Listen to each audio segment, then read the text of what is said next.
Hi, and welcome to the X22 Report Spotlight. Today we have a returning guest, Bix Weir. Bix is the creator of the Road to Ruta theory. That's roadtoruta.com. And I am very happy to have Bix back on the X22 Report Spotlight. Bix, welcome back to the Spotlight. Thank you, Dave. I love doing these interviews. Your stuff is great, and I'm a big fan. Thank you very much.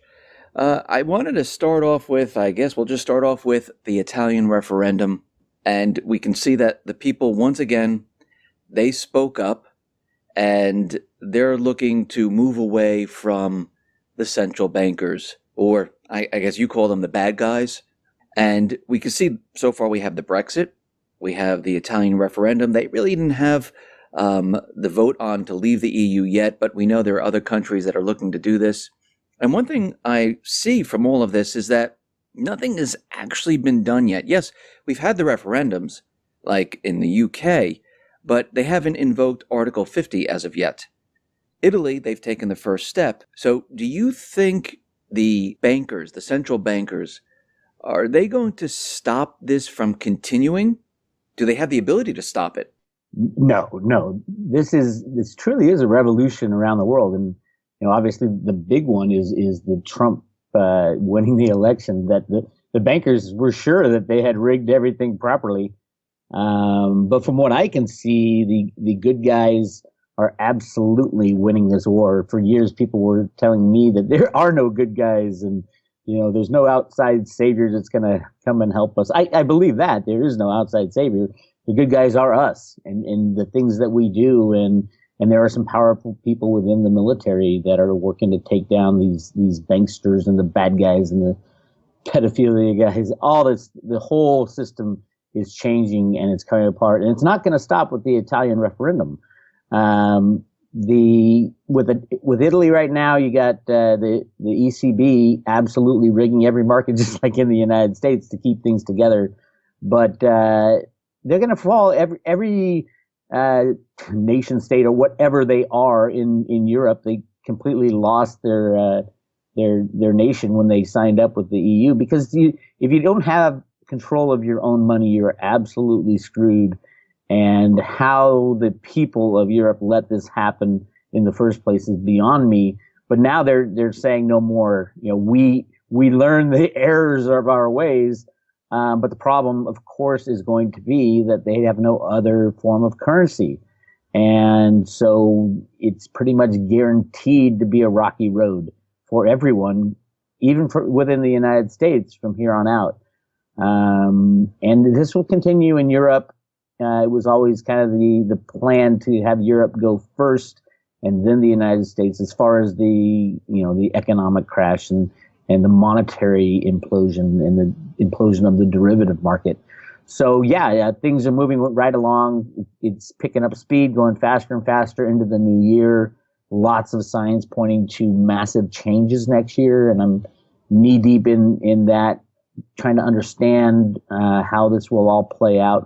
Nobody really knows how it's going to play out, but the long-awaited transition is in full bloom, and it's easy to see now with the Brexit and the Trump win and the Italy referendum, and you're going to see it just tick one by one throughout Europe, that people are going to throw off their suppressive leaders and pick somebody new, completely different, with a different idea for their country. And they have to, because we're approaching a time when everything that was old will be thrown out, and we're going to have to reconstruct something new for the future.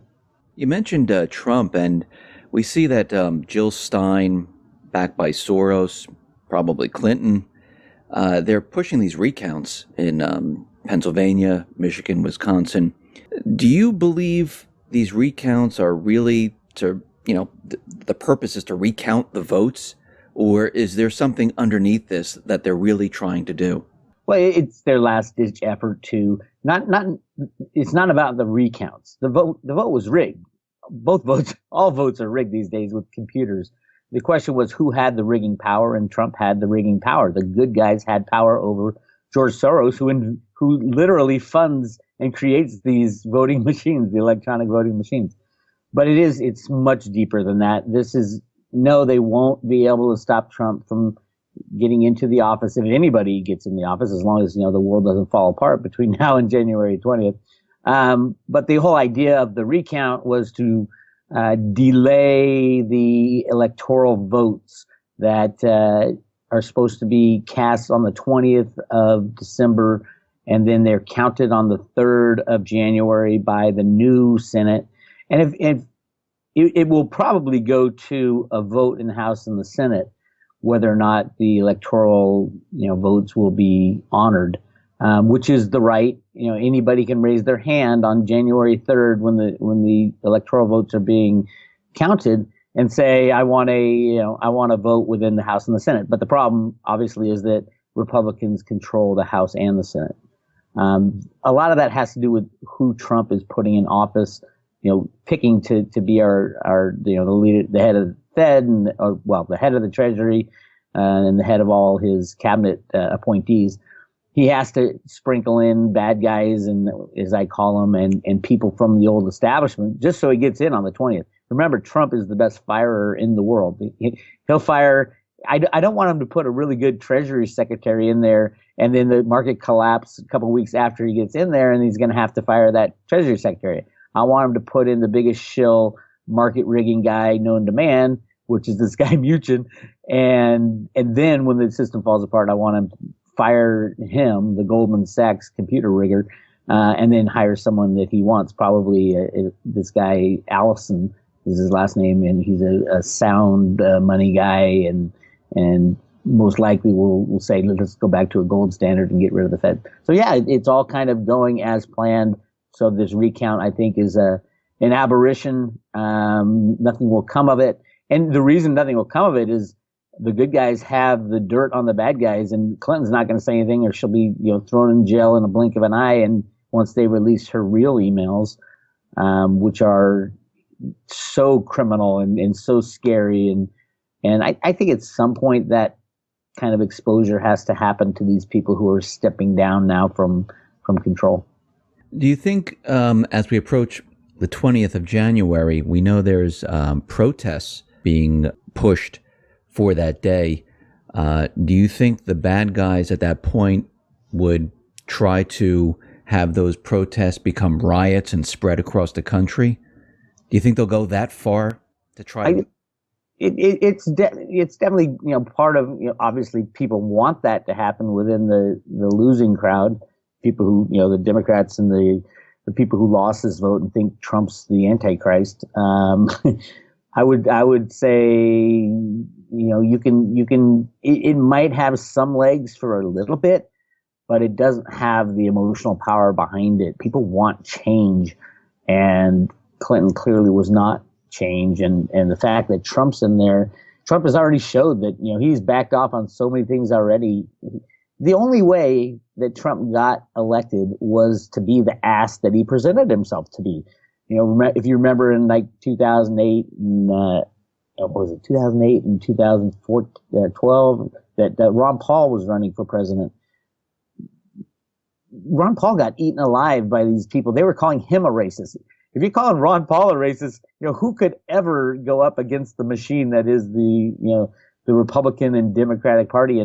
And Trump was the guy. I mean, he took out the Democratic Party. He took out the Republican Party. You had to be that kind of an ass to win, to even get in position, and he won it. And now you can see he's starting to back off, saying, okay, let's use good judgment here going forward. Yes, it is good judgment to stop people from coming into your country who are looking to harm you. So there's a lot of good judgment that the far left will not like. But yeah, I don't see the momentum behind, other than Soros and maybe, I don't even think the Clintons. I think the Clintons just want to run away now because they're starting to be exposed. There will be some people, George Soros might fund some of these riots and things, but it won't last long if they do last at all. And I think people will see that Trump is a much more fair, will be more fair than any other president before, because there's a lot of work to do. We're talking about taking out the bad guys' complete infrastructure of how our lives are run and replacing it with something new. That takes a lot of work, and Trump's the guy to do that, to tear things down and rebuild them. Now there's still bad guys, the elite, I mean, people call them shadow government. They're still in government. They're still there. They're there, but They, they aren't making the major calls anymore. I do believe that, and I was just writing about this. I have a new report coming out that discusses the surrender, literally the surrender of the bad guys. I think took place right around election day down in Antarctica, believe it or not. And you can see, John Kerry was in our Secretary of State was in Antarctica the very day of the most important election that the United States has ever had. So there's a lot. And then he went right to the Pope, and I even have film of him saying, "Now you understand what's happening, don't you?" And the Pope's, yeah, I get it.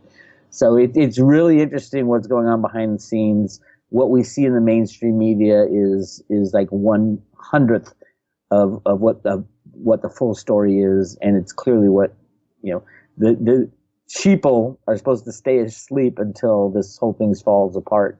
But we're waking up, and the alt media is really waking people up to what's real news and fake news, and hopefully people will wake up faster. But I think with the coming collapse of the old system, people will have to wake up.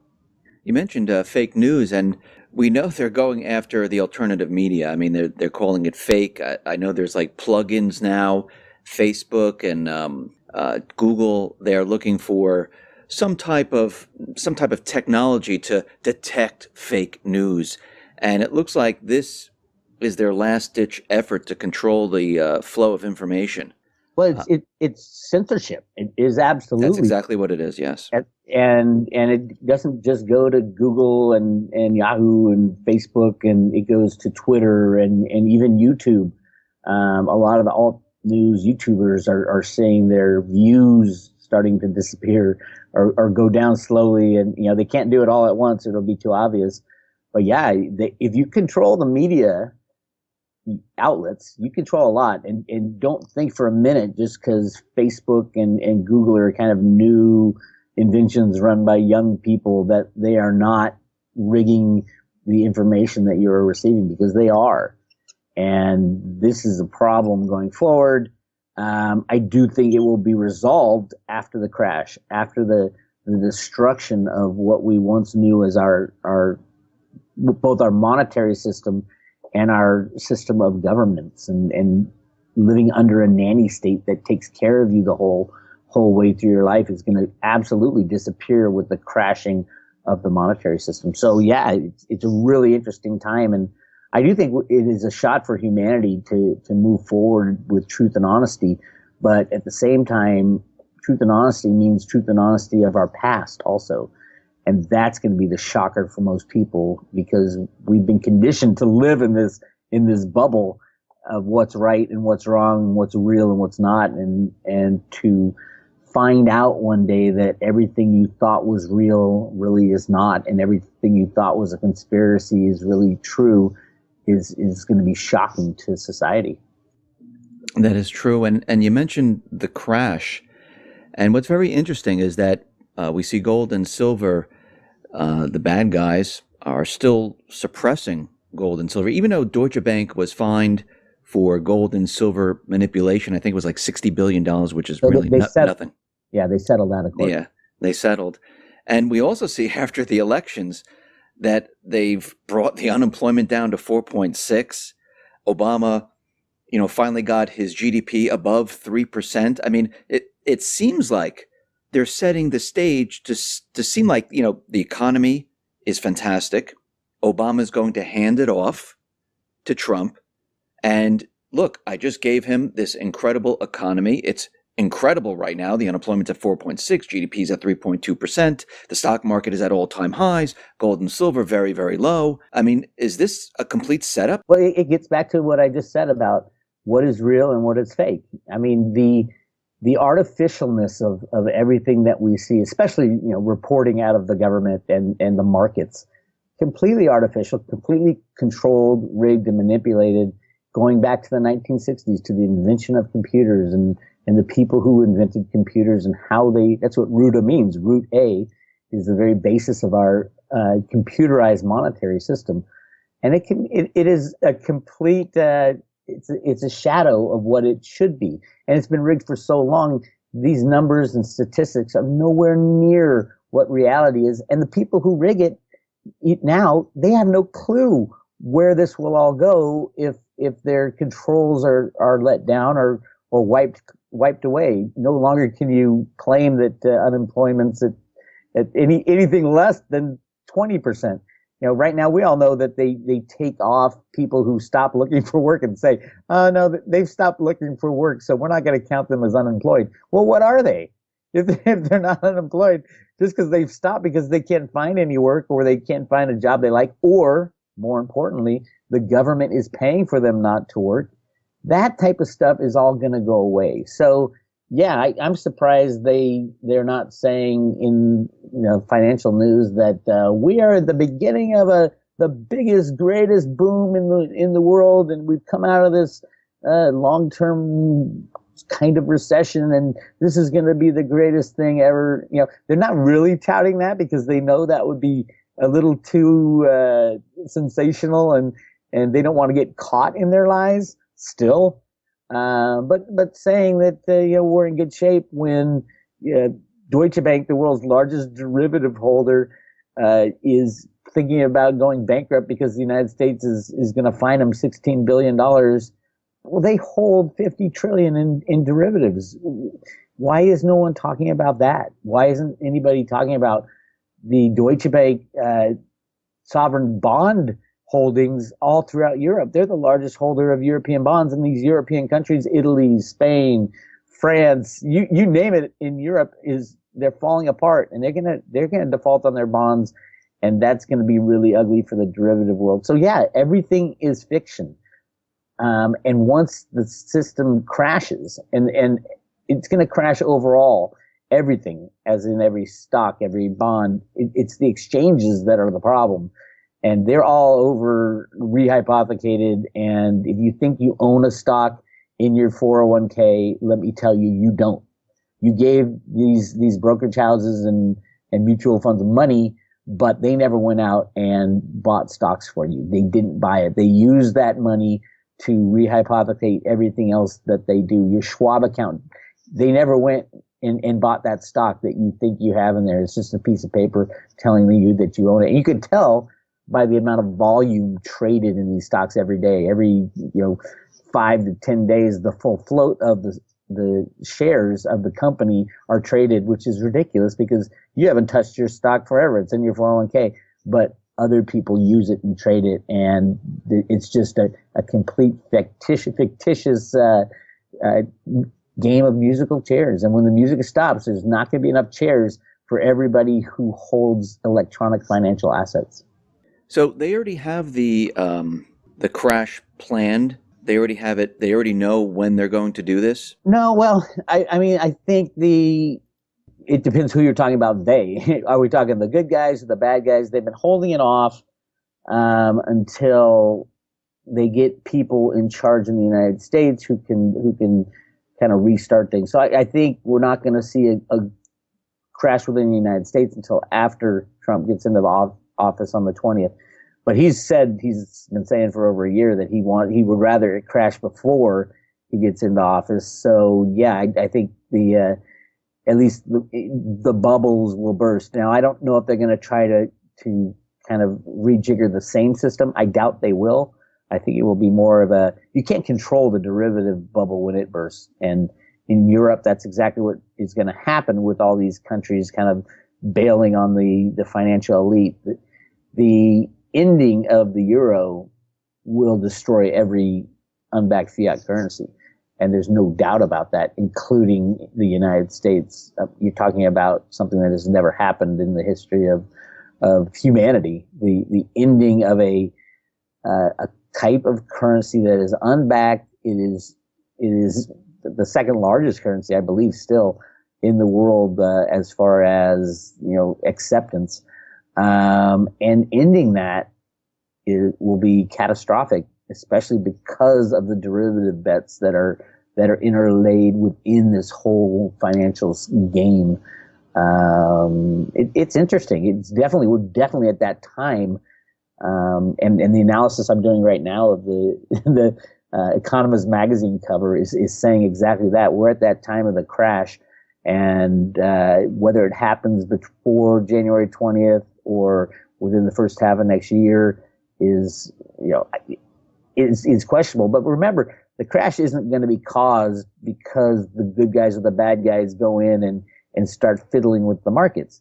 The crash is going to be caused when support is removed from fiddling with the markets. The markets have been fiddled with and controlled and under computer control since the 1970s. All you have to do is remove that control and everything goes down. So once that control is removed, what happens next? Is this the transition into a completely new system? That's exactly what I've been calling it, is the transition. And the transition has started. It started, well, if you look back, it started a long time ago. But it's the end of the road to Ruta, the end of the manipulation via computer controls of our system, and the replacement of with something new, something more sound. And I believe we will return to some form of gold standard. It's exactly what was foretold in the Road to Ruta documents that came out of the Fed, Boston. But it might take a few failures as far as rejiggering the system. So the IMF might come and say, "Oh, you countries, you don't know what you're doing. We have these special drawing rights that we're going to use as money going forward." Well, nobody trusts the IMF, so that will fail. And then the United States might say, "Well, we're gonna back our currency with land," or which is, how do you back a currency with land? We have land and it's backed. It's ridiculous. The big problem is that we have relied on faith for so long, and we have accepted the fiat monetary system just purely on faith. It used to be the faith and credit of the United States. Well, that's gone now. And then it was the faith that the taxpayers will pay their taxes. Well, who cares if the taxpayers pay their taxes when you have a debt that is unmanageable and unpayable? The real debt, not the 20 trillion that they talk about, but the future liabilities are just off the charts, hundreds of trillions. So it comes back to what are the people going to accept, and what will they believe? There will be attempts to rejigger the old system. I think they will all fail. And ultimately, we'll go back to what we've always gone back to, which is gold and silver as money, physical coins as money, and physical coins in banks. If you want paper notes or electronic, great, but you better have the physical in the bank for exchange 1-to-1 with each dollar. You walk in and you get an ounce of silver. If we go back to a true definition of the dollar, that type of thing has always been what. After fiat currencies crash, it always goes back to gold and silver. I think it will again, but it might take a little time for them to rejigger the system, attempt to rejigger the system, because people are going to be really pissed off, especially the rich, that they saved their whole lives and had faith in this electronic system that we call our fiat monetary system. So what happens to the dollar and the petrodollar and the dollar as the reserve currency? Does that cease to exist? Well, the dollar. Those are kind of three different things. You have the dollar, which is defined in the what's it, the Monetary Act of 18 something, but is defined as 1 ounce, near 1 ounce of silver. It's defined in actually grains of silver. That's the definition of a dollar. And then you have the Federal Reserve note that has taken on the position of the dollar since 1913. And then you have the world reserve currency, who's mostly electronic IOUs. And what is an electronic IOU for a US dollar is another US dollar. So it's kind of, you go round and round with this and say, oh my God, how did we believe that the dollar is a concept now? It's not anything tangible. It's a concept. It's a currency that we use, but it is ethereal, and it can be created out of thin air, and is created out of thin air. So, if it does go away, if we do have a derivative collapse and all fiat money is gone, basically, because of the fractional reserve nature of banking. So when money is gone, how do we restart the system? I think we go back to the constitutional US dollar, which is an ounce of silver And then we need to figure out the ratio between gold and silver, because gold will be there. And there's a lot of gold hidden within the United States that I think we've been just waiting for that rainy day. And that rainy day is coming. There's something strange going on at the U.S. Mint right now with the Silver Eagle program. They stopped a month early from minting the 2016 coins. And my mole within the U.S. Mint says they're going to be releasing the 2017 coins at the beginning of January instead of the end of January. But on a bigger side, they're not going to be releasing it under allocation, which is usually what they do. They say, okay, the new year, everybody wants those new coins this year. And so they used to allocate them. And now it's going to be no allocation. So they're building inventories. And I think there is a lot of change coming to the United States. You're not even going to recognize the monetary system come the end of 2017. So what happens to everyone's savings? People have the electronic dollar in their accounts. I mean, what happens to that? Is it wiped out? Are they going to get pennies on the dollar for it?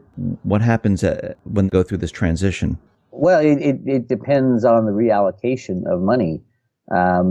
Anybody putting their savings, quote savings or retirement funds, any other entity that is holding those for you, your Fidelity or Schwab or Bank of America, JP Morgan, whoever it is, you are completely reliant upon the credit of that entity that stands between you and your wealth.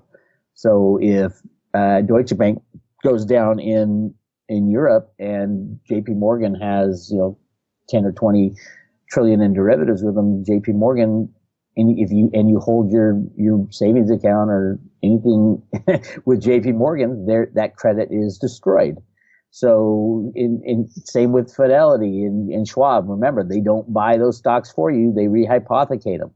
So they're fractionally reserved just like everybody else, and it goes away.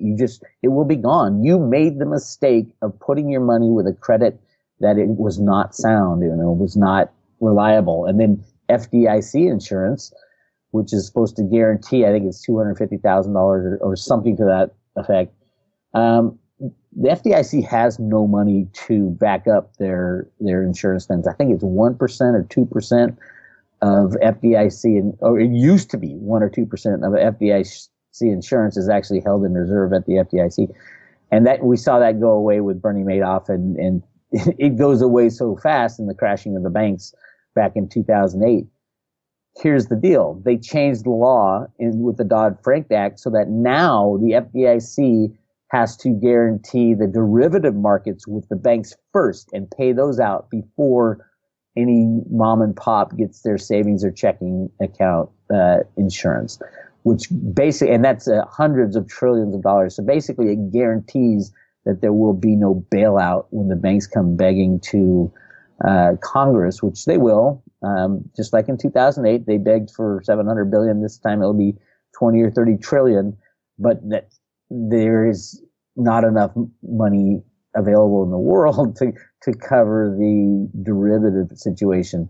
And that was put in the Dodd-Frank Act for a very specific reason, to ensure that there wouldn't be a bailout this next time. So yeah, if you hold money, if somebody else holds your wealth, you will lose it. It is a guaranteed fact. You will lose it in the crash. You can beg for reallocation of new money and all that all you want, but it was your mistake to trust that these credits would survive any kind of banking collapse that's in the future. So how does gold and silver protect you? I say it, many people say it, you should have the physical gold and, keep it out of the system.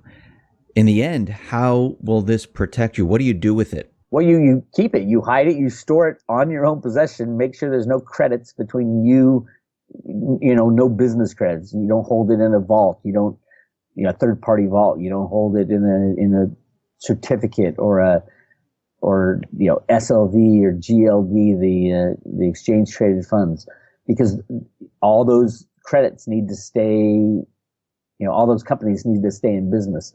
Gold and silver has always been the kind of go-to money. It's still constitutional money within the United States. It has always been the form of money that people have turned to when there is a monetary crisis or when there is a monetary collapse. Now, this just happens to be the biggest bubble in the history of bubbles on the monetary scene, the bubble of fiat money. And everybody at some point, if you don't have physical gold and silver in your hand, you will be kicking yourself that you didn't make that step to remove the money from SLV or GLD, remove the money from even banking or mining shares. There's going to be no exchanges open, and there's going to be most mines within the United States and around the world will be nationalized, because when the system collapses, a country will not allow just a handful of people to be in control of the wealth of the future wealth of the nation. So yeah, I think even in the United States, there's going to be a lot of nationalization. And the Fed Boston comic books say exactly that. Should the government be digging the metal that is used as money out of the ground, or should it be private companies and private individuals? Should that ownership, continue? But remember also, with rehypothecation, you don't own those mining shares anyway. Even if you certificate them and you walk up to the mine and say, "Hey, I have a certificate," well, everybody got screwed in this collapse. So your certificate, they'll say, "Go wipe your butt with your certificate." The rule of law won't even be enforceable when it comes to that type of stuff, because of the rehypothecation of all the certificates out there, all the fake shares that are traded every day. Even the SEC in their own documentation says over 200 million shares are not settled every day. And it's just insane what even what they admit, and that's only the things they admit. So yeah, the insanity continues, and if you don't have physical metal in your own possession, I think you're absolutely crazy, and expect to lose everything that's electronic, held by a third party. For those financial institutions that still exist during this transition period, there will be none. There'll be none at all.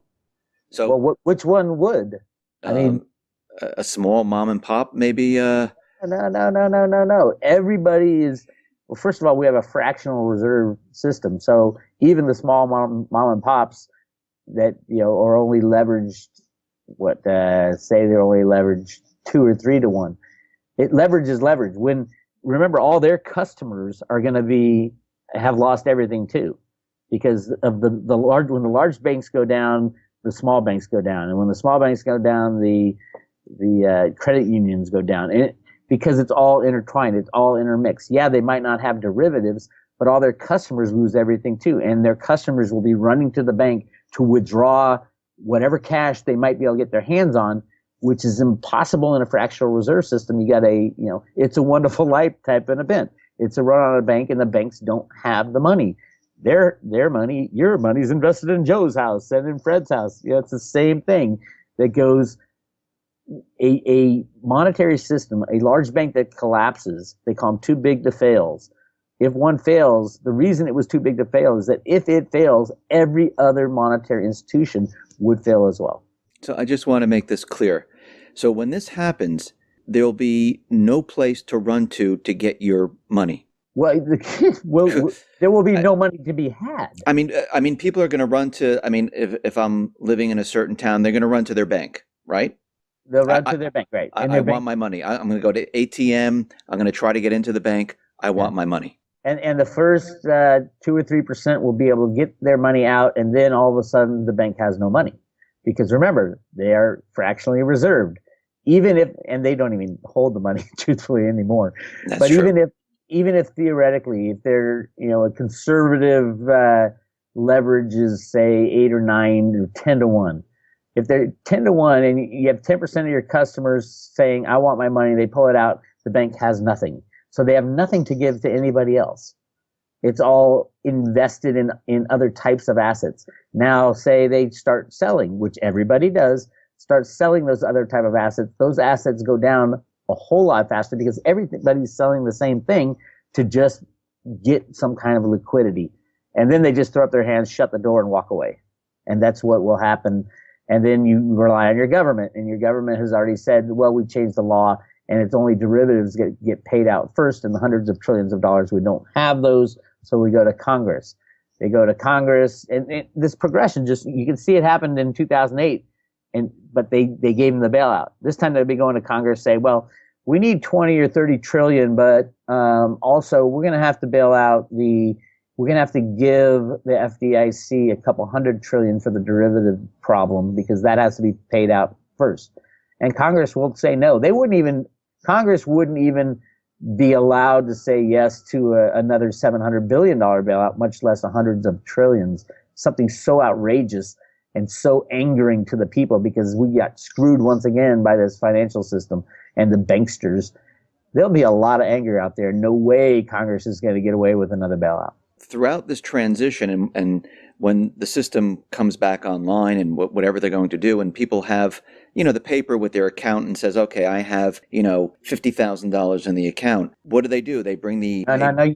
Well, yeah, no, you don't have you have $50,000 that was held by a company called Bank of America. Bank of America is insolvent.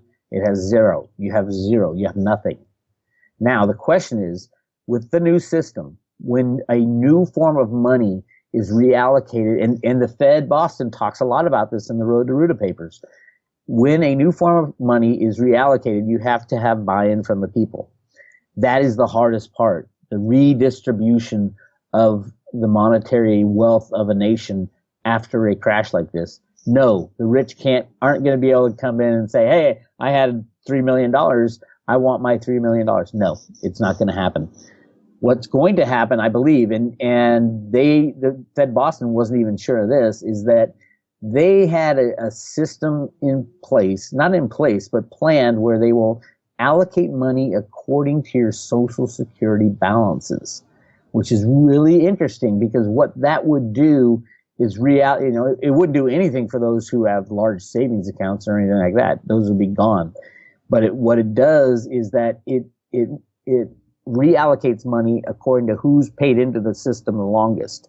Because Social Security balances, you think now Social Security is like nothing, you can't live off it. That's because they've been hyperinflating the currency. But if all other money is gone, those Social Security balances in real U.S. dollars, a monetary system backed by gold or silver, that would be a whole different thing. And so those who have put in the most work over time will get the most, and those who have put in less will get a lesser amount. I think everybody would start with like a base currency, say everybody has, $100 in gold and silver added to your account if you're a taxpayer, type of thing like that. And then we'll reallocate some money to the wealthy. And then over time, as people work harder, they'll make more money, and, the system will get up and running again. But again, this is extremely difficult to do. And it especially coming from an electronic monetary system, how are they going to rejigger the system to, start the flow of capital again? It's going to be really difficult. I think it'll be nation by nation, and we will shut our borders. And the cover of the 2017 Economist magazine has this hermit card on the top right. It's these tarot cards that I've analyzed, really interesting stuff about how this will all go down. But I think we will stop trading with people for a while, and no one would accept the U.S. dollar, obviously, but, issue a new form of currency based on sound money, based on gold and silver, because those people that have rigged our system for so long and abused it for so long will not be trusted. And it's all about trust when it comes to fiat money. So, yeah, there are plans, but, even the Fed says in the Road to Ruta stuff that they don't even know if the people will accept something like that. Something is kind of fair as, redistribution of money according to Social Security balances. So yeah, it's going to be tough, and there's no doubt about it. We have started the process, and between now and the next few months, it'll kick into high gear, and 2017 will be that year of transition. So if people can't get their currency out, and we have a complete meltdown of the system, what about goods, supplies, things, being delivered to stores? Well, that's the other problem. We have what they call a just-in-time delivery system now. It used to be there was warehouses full of stuff, and they'd send them to the stores. And when a company wanted to build their inventory, they would build warehouses. Now you order something, and the warehouses are trucks and ships that ship it all. And because of the cost of holding large amounts of inventory, it's opportunity cost, but it's also a financial cost of holding value, and that value is not out there making money. People don't have large inventories. If you look at grocery stores, they have enough for a couple days before they get their next shipment. Now, in times of emergency, it goes from a couple of days to a couple hours, to run and get stuff. But yeah, that's the problem. Is the whole commerce problem? Is that the world has changed, and will the internet even be working? It takes companies surviving and thriving and being maintained. Will the internet be working? I don't even know. I mean, there are so many issues that this is going to affect, and that's exactly where we're headed. In the time of transition, the beginning part is going to be horrific. Many millions will die, literally die, from all kinds of problems, to the lack of power, to the lack of availability of medicine, to food, to riots and civil disobedience, and the government won't even be working because there'll be no money to pay the government. And our government is so overblown. I think it's 30 million people now either work for or are contractors and completely depend on the U.S. government, which is insane, the federal government, because our founding fathers wanted a tiny, tiny, tiny federal government, and you can see the consequences now of a government being so overblown that they control our lives. And you take that out, you take the nanny away from the nanny state, and you got a lot of chaos. Ultimately, it would be good, I think, for humanity, but there's a lot of chaos getting from here to there. When all's said and done, is the private central bank, is that still going to be in existence? No, not even anything resembling a private central bank. And I had talked a lot about where this whole concept of the Federal Reserve Bank in the U.S. came from, and why we rejected it so many times until 1913. I like G. Edward Griffith's book, The Creature from Jekyll Island, but I think he's missing a big concept there. And the big concept behind all that is this gigantic gold mine that they found within the Grand Canyon that would have destroyed the monetary system had it been released, because it was literally millions of tons of gold. Not at the time, there was, I think, 100 million ounces of gold floating around, but literally the mines, the gold discoveries just within the United States are going to blow away all statistics of what we've been told, how much, the 2 Olympic swimming pools of gold is so ridiculous. That was invented by Harry Oppenheimer in the 1960s because he controlled the gold markets in South Africa.